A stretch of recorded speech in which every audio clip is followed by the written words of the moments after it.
They definitely don't want me filming in here, so I'm gonna try to keep it low prof.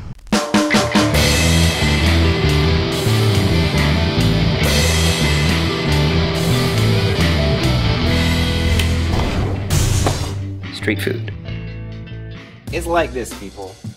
One of the perks for people who patronize my show at a certain level is that I reach out to them and I ask, what do you want to see? What is something about Chinese culture or life in China that you want to know? Because I'm on the scene and I will investigate that junk. So this episode goes out to one of my patrons, you know who you are, who asked us for a peek into our shopping routine. How do we shop for groceries here in China? I'm about to tell you, and we'll also have a street snack. Let's get into it. First of all, none of these places that I'm filming technically like me to bring a camera onto the premises. As in, I was trying to be incognito while I was shooting this stuff. So I apologize for the quality of these shots, but look, I'm just trying to make people not be mad at me. I have to live here, okay? This is where I shop on the regular. So I'm trying not to make enemies where I need friends. Now, if you're willing to throw some elbows, buying direct from the street is always going to be the cheapest option. Produce is not going to keep for very long, but most of these people are only buying enough for today's meal. This is where my wife likes to shop.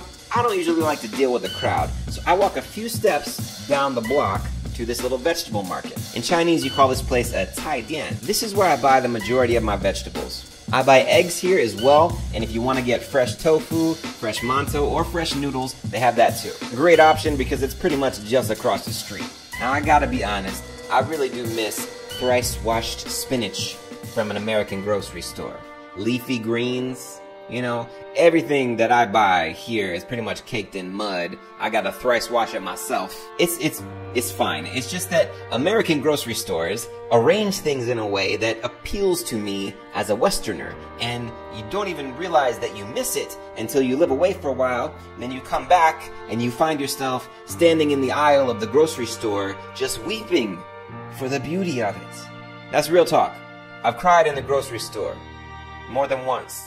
Now that's the vegetables. What about the rest of our sundries? 2 bus stops down the road, totally walkable or bikeable, is this store called Ren Le. It's right above McDonald's, and I had my daughter with me. Great excuse, get a little McDonald's breakfast. McDonald's breakfast looks a little different in China. McDonald's Joe. There's some egg, some chicken. Like my childhood, her childhood. Similar but different. You can get a Joe and a Shubing for 6 kwai, that's not even $1. So it's a really good breakfast deal. Ren Le, it's pretty much the equivalent of like a Chinese Walmart. Clothes, appliances, kitchen stuff, etc. on the upper floor. And the entire lower floor is for food. These things, by the way, are awesome. It's designed to grip the wheel of your shopping cart so that you can go up or down and your cart doesn't move around. You don't have to hold it up, you don't have to worry about it. It's awesome. Can you imagine if they didn't have these? You know how many people will get crushed by shopping carts? I get things like yogurt and grains at Ren Le. Sometimes they have butter, cheese, bacon. There's also frozen chicken and more fish than you can shake a net at. I have never cooked frog, but I do know where to find it. You can get vegetables here too, but they're usually not as fresh. And finally, there's the hard-to-find items, like good milk, good cheese, non-Chinese herbs and spices. For those kinds of things, we gotta go to an import store. I'm talking about Metro.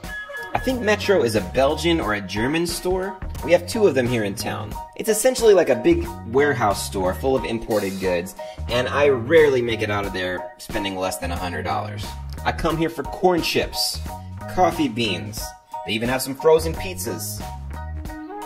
Sriracha, curry. I know this might sound a little weird, but Metro is really the only place that we can buy canned vegetables, like beans, peas, which are clutch when we want to feed our kids at the last minute. I don't know, if you have kids, maybe you know about this, but canned vegetables are awesome.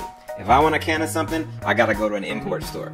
There are still other things that we can't even find at Metro, and there's actually a 4th option. It's an online-only store of imported goods, mostly food, where I can score a box of Kraft macaroni and cheese, aka the food of my childhood. I'll talk about that store in another episode. Woo! Alright, if all that shopping and ducking the law has piqued your appetite, then check out this crispy street snack that my daughters affectionately call Twisty Sticks. Manhua is essentially fried dough, okay? It's got the crispiness and texture of like a cracker. It's pretty common to get these pre-packaged in a store, like a bag of chips or a bag of pretzels. But this shop that makes fresh Manhua just opened right next to my vegetable market, and they're pretty popular. I think they're traditionally fried in peanut oil, but I don't know if that's always the case. I can tell you that these fresh ones on the street are noticeably better. If you become a connoisseur of twisty sticks like my kids are, then you notice. In a store, you can get them with all kinds of flavors. Again, just like bags of chips. Here on the street, they make sweet ones and plain ones. My kids prefer the plain ones. I like them as well. Plain ones are generally more popular. Other than just snacking on these, people also put them in hot pot or in soup. Twisty sticks, my daughter's jam, and thus the season concludes. I am scheduled to take a trip to Japan pretty soon. Now, depending on how that goes, I'm planning on posting another epic road trip video for my patrons sometime in the fall. For everyone else, I plan on creating several episodes around Japanese snacks, which I will use to kick off the next season of Street Food. Thanks for all the love, Street Foodies. Thanks for helping the show and the channel improve this year. I guess we're gonna keep doing this thing until the wheels fall off, so I will see you next season. Until then, y'all know what to do. Street food. Don't forget to like and subscribe, check out our playlist of fan favorites, and tell us your own favorite episode in the comments. Be on the lookout for street food supplements in the off-season. We'll be back before you know it.